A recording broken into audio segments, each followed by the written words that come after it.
Shalom, saudara kasih Tuhan. Salam jumpa dalam program Tuhan adalah Gembalaku. Saudara-saudara, sadar atau tidak, kita hidup di tengah-tengah dunia yang tidak baik-baik saja, saudara. Nah, untuk itu saya kira setiap kita sangat membutuhkan yang namanya rasa aman dan nyaman, saudara ya. Kita butuh rasa aman dan nyaman dari bencana alam mungkin yang terjadi. Kita butuh rasa aman nyaman dari bencana peperangan. Kita juga butuh rasa aman dari mungkin bencana kelaparan dan juga sakit penyakit, saudara. Namun saudara, kita bersyukur sebagai orang percaya karena Allah kita Allah yang berjanji dan Dia setia pada janjinya. Dia berjanji untuk membela kita dan memelihara kita sebagai umatnya. Untuk itu saudara, saya ingin mengajak kita membaca bagian firman Tuhan dari Mazmur 68 ayat 1-19. Demikian firman Tuhan. Untuk pemimpin biduan, Mazmur Daud, nyanyian. Allah bangkit, maka terseraklah musuh-musuhnya. Orang-orang yang membenci Dia melarikan diri dari hadapannya. Seperti asap hilang tertiup, seperti lilin meleleh di depan api. Demikianlah orang-orang fasik binasa di hadapan Allah. Tetapi orang-orang benar bersukacita. Mereka beria-ria di hadapan Allah, bergembira dan bersukacita. Bernyanyilah bagi Allah, mazmurkanlah namanya, buatlah jalan bagi Dia yang berkendaraan melintasi awan-awan. Namanya ya Tuhan, beria-rialah di hadapannya. Bapa bagi anak yatim dan pelindung bagi para janda, itulah Allah di kediamannya yang kudus.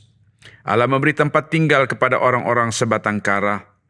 Ia mengeluarkan orang-orang tahanan sehingga mereka bahagia, tetapi pemberontak-pemberontak tinggal di tanah yang gundul. Ya Allah, ketika Engkau maju berperang di depan umat-Mu, ketika Engkau melangkah di padang belantara, bergoncanglah bumi, bahkan langit mencurahkan hujan di hadapan Allah. Sinai bergoyang di hadapan Allah, Allah Israel. Hujan yang melimpah Engkau siramkan, ya Allah. Engkau memulihkan tanah milik-Mu yang gersang, sehingga kawanan hewan-Mu menetap di sana. Dalam kebaikan-Mu, Engkau memenuhi kebutuhan orang yang tertindas, ya Allah. Tuhan menyampaikan sabda, orang-orang yang membawa kabar baik itu merupakan tentara yang besar. Raja-raja segala tentara melarikan diri, dan perempuan di rumah membagi-bagi jarahan. Maukah kamu berbaring di antara kandang-kandang? Sayap-sayap merpati bersalut dengan perak, bulu kepaknya dengan emas berkilau-kilauan. Ketika Yang Maha Kuasa menyerahkan raja-raja di sana, turunlah salju di atas gunung Salmon. Gunung Allah, gunung Basan itu, gunung yang berpuncak banyak gunung Basan itu. Hai gunung-gunung yang berpuncak banyak, mengapa kamu menjeling cemburu kepada gunung yang dikehendaki Allah menjadi tempat kedudukannya? Sesungguhnya Tuhan akan diam di sana untuk seterusnya. Kereta-kereta Allah puluhan ribu, bahkan beribu-ribu banyaknya. Tuhan telah datang dari Sinai, masuk ke tempat kudus. Engkau telah naik ke tempat tinggi, telah membawa tawanan-tawanan. Engkau telah menerima persembahan-persembahan di antara manusia, bahkan dari pemberontak-pemberontak untuk diam di sana. Ya, Tuhan Allah. Saudara yang dikasihi Tuhan, Mazmur 68 ayat 1-19 ini merupakan nyanyian kemenangan yang ditulis oleh Daud, saudara, untuk menyatakan keagungan kuasa Allah yang telah bangkit untuk mencerai-beraikan segala musuh-musuh umatnya, saudara. Dan kemudian ada puji-pujian yang dinaikkan kepada Tuhan karena pemeliharaan Allah, karena pembelaan Allah bagi umatnya yang lemah, saudara. Nah, saya perhatikan di dalam ayat 1-4, ini berbicara tentang kemenangan Allah atas musuh-musuhnya. Di sini pemazmur menyatakan bahwa saat Allah bangkit, saudara, maka musuh-musuhnya tercerai-berai. Layaknya dikatakan seperti asap yang tertiup angin dan lilin yang meleleh di depan api.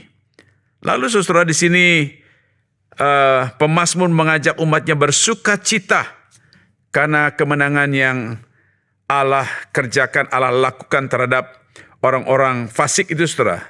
Lalu membawa umat Tuhan bersorak-sorai, bersuka cita untuk memuji Tuhan dan mengagungkan Dia di tengah-tengah orang benar.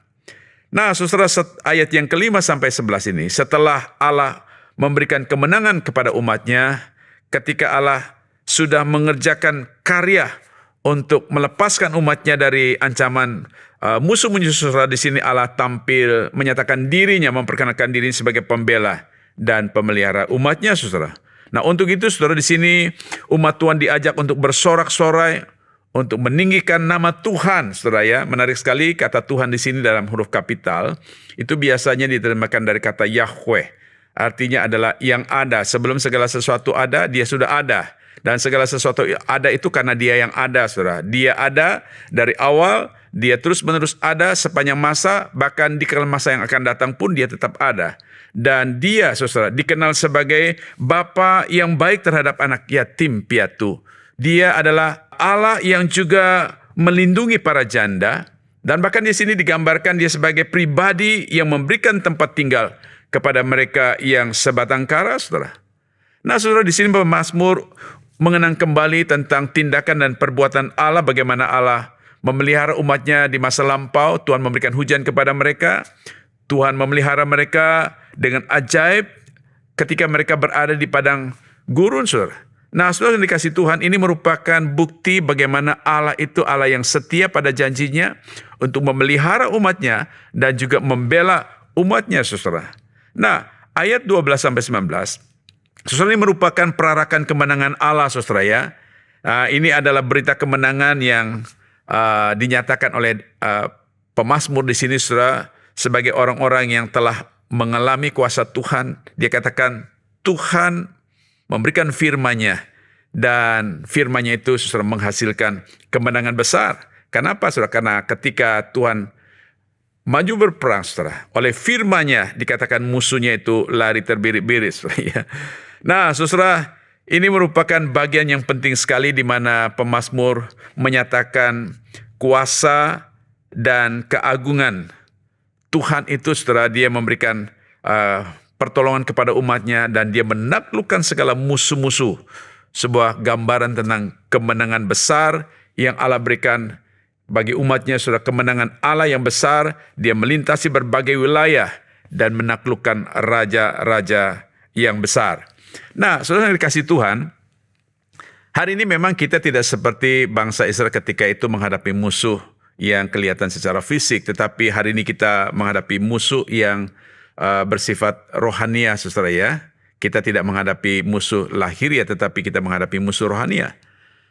Yang mungkin sewaktu-waktu, saudara, ketika kita mengakui percaya Tuhan Yesus, kita masih terus mengalami ketidaknyamanan oleh karena mungkin tantangan, godaan dari luar, mungkin ada tuduhan-tuduhan terhadap kita, saudara, mungkin ada hal-hal yang mungkin sifatnya menyerang kita, ya, yang tujuannya adalah berusaha untuk merebut sukacita, damai sejahtera dalam hidup kita ketika kita percaya kepada Tuhan.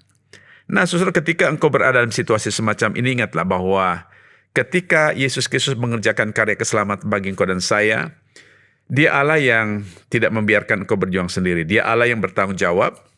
Dia memelihara engkau. Dia menjaga engkau. Dia membela engkau, saudara. Bahkan Dia berjanji untuk melindungi engkau dengan kuasa-Nya. Dia berjanji untuk tidak pernah meninggalkan engkau dan tidak pernah membiarkan engkau sekali-kali pun, saudara. Tuhan tidak pernah membiarkan engkau berjuang sendiri. Dia setia menyertai engkau sampai kepada akhir zaman. Seperti firman Tuhan yang seringkali kita dengar, mungkin seringkali kita baca di Ibrani pasal 13 ayat 5b. Firman Tuhan katakan, aku sekali-kali tidak akan membiarkan engkau dan aku sekali-kali tidak akan meninggalkan engkau. Saudara, pada waktu kita menghadapi kesulitan, menghadapi tantangan, mungkin saudara merasa sendiri, berjuang sendiri, saudara ingatlah bahwa engkau tidak pernah berjuang sendiri. Kenapa? Karena Tuhan sudah berjanji. Dia katakan, aku sekali-kali tidak akan membiarkan engkau dan sekali-kali tidak akan meninggalkan engkau. Percayalah, saudara, Tuhan kita, Tuhan yang setia pada janjinya. Mari kita tunduk kepala, kita berdoa. Bapa di surga, terima kasih untuk firman-Mu yang terus-menerus menguatkan kami dan memberkati kami hari ini. Ya Tuhan, kami sadar sebagai manusia yang lemah, seringkali kami andalkan kekuatan diri sendiri untuk mengatasi persoalan kami. Untuk itu ya Tuhan, kami datang kepadamu mohon pengampunan-Mu, dan tolonglah kami ya Tuhan agar kami belajar untuk mempercayakan seluruh hidup kami kepada Tuhan, mempercayakan hidup kami kepada Engkau sebagai Tuhan yang pembela bagi kami, Tuhan yang melindungi kami di sepanjang hidup kami ya Tuhan. Terima kasih Bapa, jadikanlah hari ini menjadi hari yang penuh berkat bagi kami sekalian untuk puji-pujian dan hormat bagi nama-Mu. Dalam nama Tuhan Yesus Kristus kami berdoa. Haleluya. Amin.